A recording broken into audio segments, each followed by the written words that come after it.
ከአላህ ውጪ ያለን አካል እንድናመልክ ጥሪ የሚያቀርቡልን ወገኖች ጥያቄ ልንጠይቃቸው ይገባል ማለት ነው።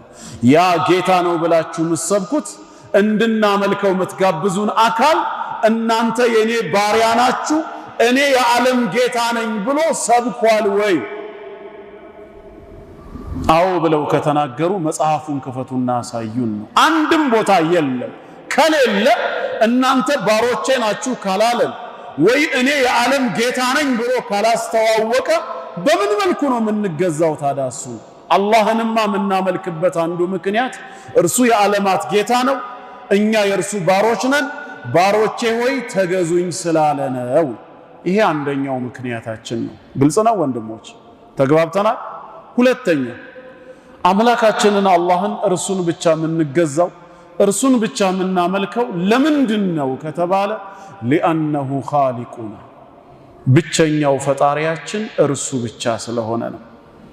እኛን ካለመኖር ወደ መኖር ያመጣን ህይወትን የለገሰን የፈጠረን አስገኝ ፈጣሪያችን እርሱ ብቻ ነው።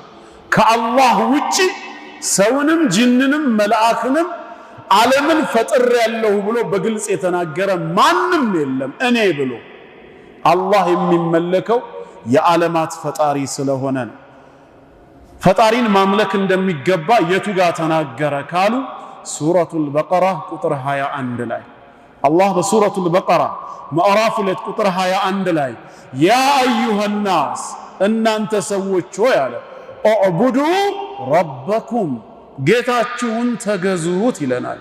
የትኛው ጌታ ብለን ስንጠይቅ አለዚ ኸለቀኩም ያ እናንተ የፈጠረ የሆነው አለ። አምልኮ የሚገባው መፍጠርና ማስገኘት የቻለው ነው። እናንተን ብቻ ሳይሆን ወለዚነ ሚን ቀብሊኩም እነዚያን ከናንተ በፊት የነበሩትን ወላጆቻችሁን አያት ቅማያት እስከ አደም አለይሂ ሰላም ድረስ ያሉትን የፈጠረውን ጌታ ተገዙት። ዒባዳ የሚገባው ይሄ ፈጣሪ ብቻ ነው። ለዓለኩም ተተቁን ይሄን ጌታ ትጠነቀቁ ትፈሩ ዘንድ አለ። ልንገዛ የሚገባው የፈጠረንን ያስገኘንን ነው። በሌላም ስፍራ ምን ይላል? ሱረቱል አንዓም ምዕራፍ 6 ቁጥር 102 ላይ ዛሊኩሙላሁ ረቡኩም ይሃችሁ የናንተ ጌታችሁ አላህ ብቻ ነው። ላኢላሃ ኢላሁ ከሱ በስተቀርም በእውነት የሚመለክ ሌላ አምላክ የለም። ኻሊቁ ኩሊ ሸይ የሁሉ ነገር ፈጣሪ ነውና ፈዕቡዱሁ ስለዚህም ተገዙታል። ስለምኑ? የሁሉ ነገር ፈጣሪ በመሆኑ